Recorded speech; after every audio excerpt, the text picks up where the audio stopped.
Esse é o Expresso Sindimepa, um podcast do Sindicato dos Médicos do Pará, sobre atualidades e informações. Siga nosso perfil na sua plataforma preferida e acompanhe todos os episódios.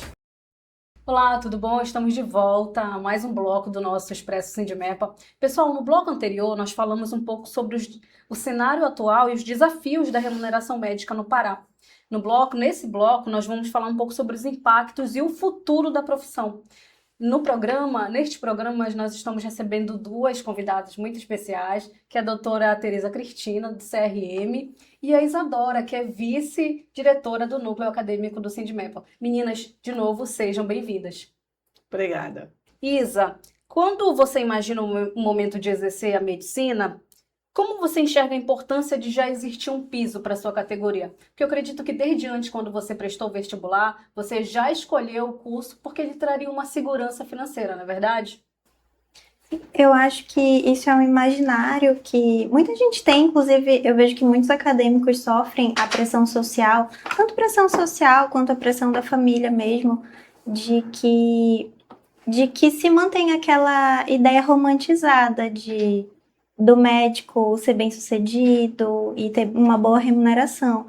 Mas o que a gente percebe hoje em dia, né, como eu já falei, vendo os nossos colegas recém-formados, é a desvalorização crescente.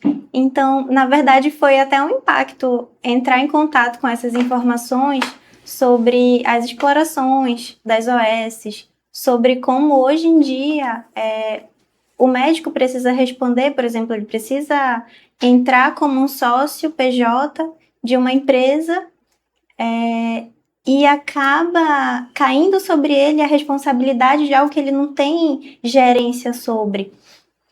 Então, quando eu penso no futuro, é um futuro assim de muita insegurança sobre a gente e de muita cobrança também. O acadêmico tem muita cobrança e a gente vê essa pressão social e a realidade é bem diferente por conta dessa desvalorização. Então, o piso nesse cenário é a nossa esperança de futuro.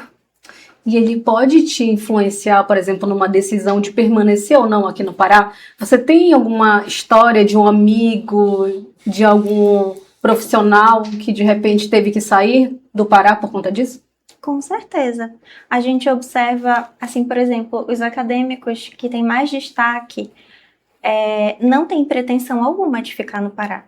Semana passada saiu um edital de um hospital público do estado e o salário base para 30 horas era R$ 2.035. Nossa. Isso para uma especialidade, um hospital de alta complexidade. Então, a gente vê que R$ 2.030 de salário base para um médico se dispor no hospital de alta complexidade, que essa pessoa passou anos da sua vida estudando, porque não são só os 6 anos da graduação. Tem gente que precisa estudar 8, 10 anos para exercer a sua especialidade. Então, essa desvalorização é completamente desproporcional. Essa pessoa que se dedica, ela não vai aceitar, ela não vai ser conivente com essa exploração. Ela vai sair, ela não vai estar valorizada, ela sabe o seu valor. Então, ela vai procurar onde ela esteja valorizada. Se não aqui no Brasil, então fora do Brasil. O que eu vejo hoje em dia dos meus colegas, os que mais se destacam, os que conseguem, enfim, ter um destaque melhor, não tem pretensão de ficar no Pará e às vezes nem no Brasil. Isa, nesse contexto, o que mais preocupa o estudante hoje? O vínculo precário, a remuneração, os dois juntos, essa modalidade de uma condição de trabalho, se não ruim, inadequada. E você falou para a Mayra uma coisa bem interessante, eu vou te provocar. A formação hoje, ela exige quase o tempo de uma graduação, né, Tereza? Sou cirurgião pediátrico. Nosso tempo de graduação são 6 anos. Aí você sabe, para ser cirurgião pediátrico, são 3 anos de residência em cirurgia geral, que é a primeira etapa, e mais 3 anos depois de residência em cirurgia pediátrica. Ou seja, o tempo de formação de um especialista é de 12 anos. E aí você sai, você falou em um piso salarial de R$ 2.030. Nada contra um gestor, uma pessoa que trabalha em centro comunitário, né? Aquele administrativo de centro comunitário, ele ganha 2 salários mínimos. Ele ganha mais do que você descreveu. Então, nesse cenário, o que preocupa mais? Essa remuneração, a condição de trabalho, esses vínculos precários, tudo junto. O residente hoje ele tem uma bolsa de quase R$ 4.000. É curioso o residente ter um piso, se podemos chamar assim, é uma bolsa, mas ele tem um piso salarial que, assim, deixa esse valor que você mencionou correspondendo à metade, né? Por isso, talvez muitas pessoas médicos fazendo muitas residências, vale mais a pena ter esse salário do que o próprio piso. Como é que você vê? Tudo é preocupante, né, para o futuro, porque eu penso assim, a gente não quer se sujeitar a ir para um local que tenha uma estrutura precária, que a gente não vai ter o mínimo de insumo e equipamento para conseguir tomar as nossas decisões na conduta médica assertiva. Então, é ruim trabalhar em locais assim, por exemplo, para o interior, que a remuneração é um pouquinho maior, mas que, na verdade, as condições não são tão boas, o médico tem que trabalhar com o que tem, e a gente sabe que em determinadas condutas precisa ter insumo, precisa ter equipamento para salvar aquela vida, senão não tem como. E além do médico não conseguir exercer o que tem que ser feito, ainda recai sobre ele a cobrança, a autocobrança, a cobrança social de que foi a culpa do médico, porque tudo recai sobre o médico. A outra coisa ruim, a precarização. A precarização que a gente percebe nas OS, nas terceirizações, nas quarteirizações, também recai sobre o médico, porque ele acaba entrando como PJ, como já comentei, e é como se fosse uma empresa prestando um serviço, então qualquer deslize desse médico vai recair sobre ele a responsabilidade também. E isso até atrapalha, né, muitas vezes de ocorrer a defesa, por ele ser uma empresa e não uma pessoa física, que a gente até comentou em algum outro momento. E a outra questão, a desvalorização também. Se não houver um salário digno, por exemplo, se esse médico ele precisar completar, como eu comentei, a renda com 5 empregos, ele vai se desgastar nos 5 empregos, ele vai ocupar 5 empregos e vai fazer todos de uma forma exausta. E se ele tiver uma boa remuneração, seguindo a lógica, até que eu falei a lógica de mercado, do capitalismo, ele vai ocupar um emprego que ele vai ser bem remunerado, 1, 2 no máximo, que ele vai ser bem remunerado, não vai vagar para outros médicos ocuparem os outros empregos, e ele vai ter o tempo que ele precisar para ficar com a família dele, não vai ter sobrecarga de trabalho, não vai ter privação de sono, excesso de trabalho com burnout, problemas sociais, problemas psicológicos, psiquiátricos. Enfim, então tudo é preocupante. Eu acredito que o piso é o ponto-chave para a valorização de fato da categoria e para sanar todos esses problemas que existem. Tereza, a Isadora, sem querer, falou num binômio que eu já tinha pensado em perguntar, mas trouxe, que envolve a baixa remuneração, trazendo por consequência a necessidade de mais vínculos empregatícios e, ao mesmo tempo, aquela condição de trabalho sem a segurança num laboratório de retaguarda, num serviço de imagem de retaguarda, e isso principalmente a nível de interiorização. Como o CRM vê hoje o médico que está lotado nessa situação no interior do estado? É algo que vem as denúncias, né? Então a gente acaba indo fiscalizar e a gente vê as condições de precarização do local. Vou citar o município que teve também, Marabá, que nós fomos no hospital materno-infantil, onde a sala de parto tem um saco de lixo, a lixeira fica aberta, o saco aberto, e quando sai a placenta já escorrega naquele saco. Entendeu? Então, esse é o posicionamento que a gente vê da precarização. Não tem RPA. Então, quer dizer, o médico ali acaba sendo herói no que está fazendo, porque para ele poder salvar aquela vida, ele que tem que fazer se desdobrar. Sim. Né? Então, ele tem uma precarização no local de trabalho. Eu torno a dizer, a equipe como um todo, né? O desgaste de toda a equipe. Então, esse adoecimento é total. Então, quando acontece alguma coisa, a sociedade denuncia, porque para denunciar para o CRM, não precisa só ser as autoridades. Qualquer um pode denunciar. E é esse médico que está na ponta que vai responder por uma gestão falha, né? Por uma precarização também de trabalho, que aí ele sai de um, vai para outro, volta para aquele, às vezes faz 24, e aí entra no burnout. Então, são situações que vai gerando uma bola de neve e que a gente está vendo assim que o que a gente vai ter? O que a gente está tendo de expectativa? No momento, a gente não vê uma expectativa boa, e sim negativa, para com as condições. Por quê? Aí falta um aparelho de eletro, ele só tem um esteto, isso porque o esteto é dele. Tem um aparelho de pressão porque é do médico, não é do local. Então, enquanto não houver esse raciocínio que eu recebo verba da saúde é para aplicar na saúde, e não prática da burla, que a gente vê com tanta frequência dentro da área da saúde, eu não vejo esperança. Então, o piso salarial é algo que a gente vê com...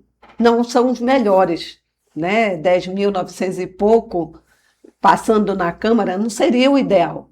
Não é o ideal. Seria em torno de 20 mil. Né? Sim.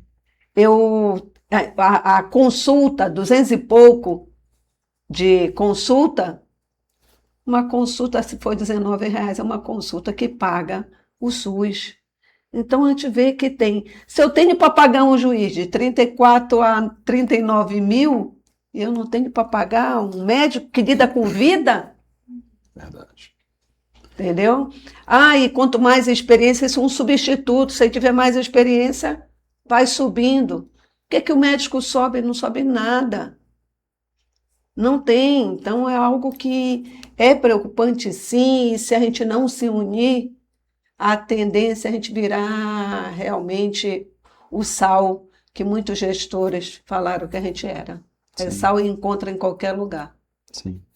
Uma coisa que você mencionou, e você deve ter números disso, é que a gente vê cada vez mais colegas médicos com uma certa idade, mas ainda atuando. Sabe por quê? Porque no final, na hora de aposentar, é esse salário aí, pequeno, limitante, que ele vai ter como aposentadoria para sustentar a sua terceira idade, quarta idade, junto com a sua esposa, junto com a sua família. Então acaba sendo obrigatório que, independente da fase que se encontre o médico, que ele tenha 2, 3 empregos, porque senão ele não vai conseguir.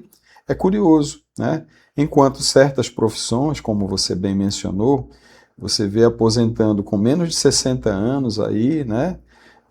Com belos salários, com belas aposentadorias, o que realmente causa muito desgaste, né? No nosso olhar, muita tristeza também. Tristeza e revolta, né? Revolta. Porque, como você disse, 6 anos de formação. No mínimo é 4 anos para cima, mais formação da residência. Isso. Aí tu tem que tirar título de especialista. Para você ser um mestre, tem mestrado, doutorado, é só formação. E o que tu tens de retorno? Nada. É uma imoralidade a gente não ter um piso salarial. Além do que, Tereza, aproveitando para perguntar no nosso contexto, essa estratégia do piso salarial, ela fortalece muito o sistema de saúde do nosso estado. Como você enxerga essa condição? Se eu remunero melhor, eu vou ter um profissional que vai se especializar ainda mais na sua área, que vai desenvolver um trabalho com uma excelência ainda maior, não precisando fazer tantos plantões ou ter tantos vínculos empregatícios, fugindo da situação das OS, como você bem mencionou, fugindo da situação da pejotização da medicina, mas tendo um belo salário, trabalhando talvez até numa carga horária maior, mas que faça jus àquele salário. Será que não é por aí, Tereza? Com certeza, né? Porque tu vai ter uma medicina com qualidade, Claro. né? Hoje em dia, a medicina de qualidade, se eu for para o Sul e Sudeste, o que é o Norte e o Nordeste? Por que a gente não pode ter também a medicina de qualidade? Né? Porque eu tenho um HC que funciona em São Paulo, eu tenho uma USP que funciona em São Paulo, eu não tenho aqui os nossos hospitais públicos que funcionem do mesmo nível, porque profissionais têm. Então, se eu melhor remunerar, eu vou conseguir ter também as melhores qualificações daquele profissional, né? Claro. E aí é isso que está faltando. O que a gente sente falta aqui no nosso estado é o comprometimento das autoridades quanto o piso salarial e fazer gestão para que a gente tenha a boa prática da medicina com qualidade para o serviço público. Muito bem. Isadora, como futura médica, o que você espera das autoridades em relação a essa pauta? Eu espero que as autoridades façam uma política inteligente de aprovar o piso. Porque, como a doutora Tereza falou, o doutor Amoras também falou, isso não é uma obrigação das autoridades, é uma responsabilidade social, é uma responsabilidade com a categoria médica, com quem cuida, né? Seria aquele tal cuidar de quem cuida. Dando o piso digno para o médico, impacta diretamente na saúde da população e dos próprios governantes. A gente teve uma situação recente, né, que um governante acabou tendo uma situação de saúde e é nas nossas mãos que eles vão parar. E isso não é reconhecido. Eles, os familiares deles e toda a população, a saúde deles depende da categoria médica e das decisões que o que os governantes estão fazendo é explorar a classe e não dar nenhum retorno. Então, eu acredito que o olhar com cuidado para a aprovação do piso, na verdade, é uma responsabilidade social e com a saúde. Tá certo, Isa. Sobre a mobilização, qual a importância dos profissionais e dos acadêmicos se unirem nessa luta?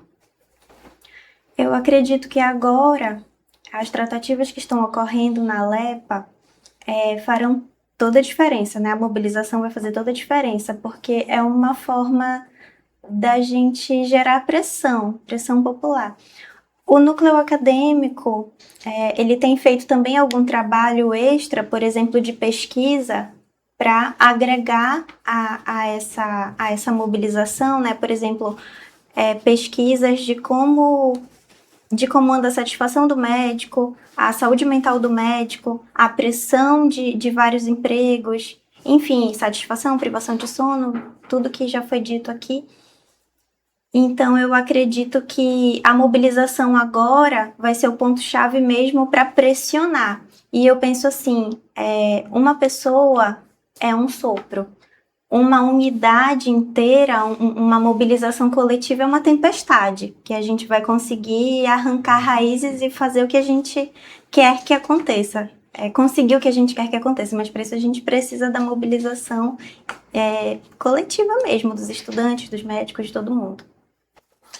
Tereza, como é que está o diálogo? Você falou muito do MP, né, nas demandas que têm sido atendidas pelo CRM. Como é que está o diálogo com esses gestores municipais e estaduais com a participação do MP e quais são esses entraves que eventualmente ocorrem no sentido de avançarmos? Eles não respondem, Eduardo. Toda a fiscalização é encaminhada por local, ao diretor do local que foi fiscalizado, para o secretário de saúde, seja municipal ou estadual, tá? É encaminhado para o Ministério Público e encaminhado para o Conselho Federal de Medicina. A maioria não responde. Eles não respondem, fazem porque a gente faz as constatações e a necessidade do que precisa mudar. Foi agora, como eu disse, né, o oncológico pediátrico. A gente foi em outubro, constatamos e chegamos lá, hoje está pior do que nós encontramos em outubro. Então, são essas situações. Eles não querem. Então, por isso que tem que ser mobilização.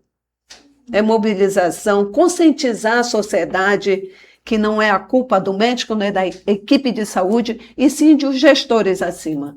Que entra, porque na hora do voto, a gente saber votar. Então, é a conscientização da sociedade para mudar esse tipo de voto que tem, eu te prometo, eu dou uma cesta básica, te dou 100 tijolos, vota na fulano, beltrano, ciclano. Então, a gente tem que ter essa conscientização da comunidade, da sociedade, que isso vai ter um reflexo lá adiante, com as péssimas condições de saúde, educação, segurança, que é o que a gente está vivenciando, infelizmente, na nossa cidade. Eu queria voltar no que a Isadora falou. Eu acho que a falta de memória, né, é o que mais marca e impacta na vida do médico e do profissional de saúde. É você operar, é você cuidar da saúde do governante ou dos seus descendentes e não ter absolutamente nenhum reconhecimento por tê-lo feito. E eu estou falando de forma totalmente impessoal, mas é uma realidade.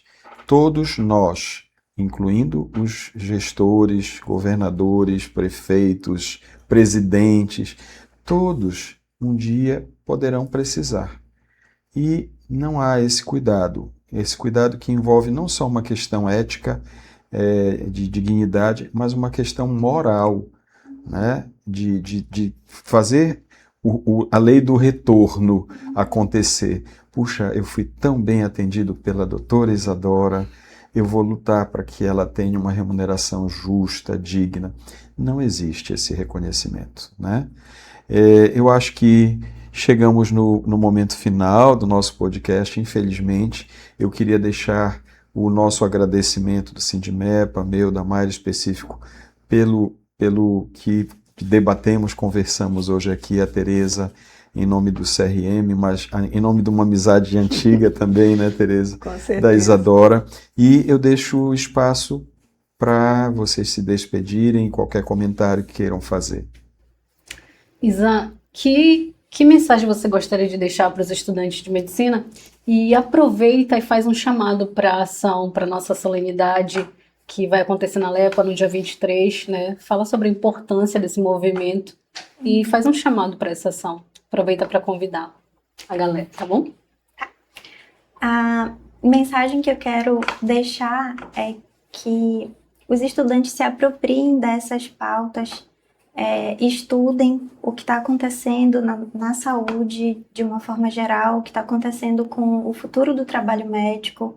E aquilo que eu falei, uma pessoa sozinha é um sopro, né? Uma pessoa num coletivo, o coletivo é uma tempestade. Então a gente precisa da mobilização em massa dos estudantes. Então eu já deixo convite para os estudantes, nós estamos nos mobilizando com as coordenações de curso.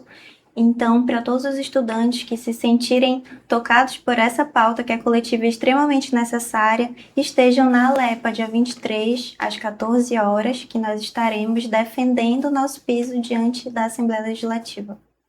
Muito bom. Tereza. Doutora. Os médicos jovens, para os futuros médicos, é isso. Não dar os nossos direitos. Nós temos direitos e deveres. Mas a gente tem o nosso direito de uma boa condição de trabalho, uma excelente remuneração pelo que a gente representa dentro da sociedade. Eu acho que é isso. A gente tem que se unir e tem que se mobilizar. Então, eu também gostaria de comentar como médico que a valorização ela não é uma pauta apenas desse momento, né? Ela é uma coisa que vem de longa data. Arremete a tantos antepassados nossos que viveram certamente por algumas dificuldades semelhantes. E o que eu desejo é que o nosso futuro seja brindado com resultados diferentes, que a gente possa alcançar, se não nesse primeiro momento, mas em breve, um alcance, uma oportunidade de termos, se não o melhor, mas um cenário menos grave, que talvez a população não se dê conta, né, Tereza? Como você mencionou alguns exemplos, a população não se dá conta do que está acontecendo. Talvez os menos favorecidos, que precisam realmente de serviços públicos e que não têm outra alternativa, esses talvez até consigam enxergar o que a gente está falando hoje aqui. Mas aqueles que têm um plano de saúde, reclamam, mas não fazem ideia de como o cenário é bem mais complexo do que imaginam, né?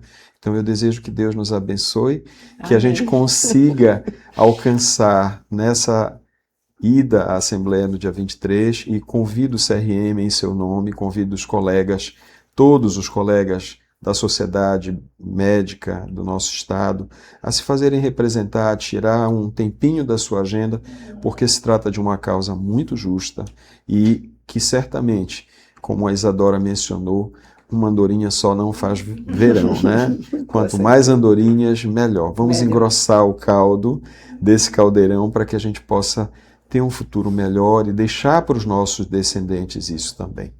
Então eu me despeço, agradeço muito, convido a todos a continuar acompanhando o nosso podcast, traremos certamente novos entrevistados e assuntos interessantes, e deixo a Mayra para encerrar.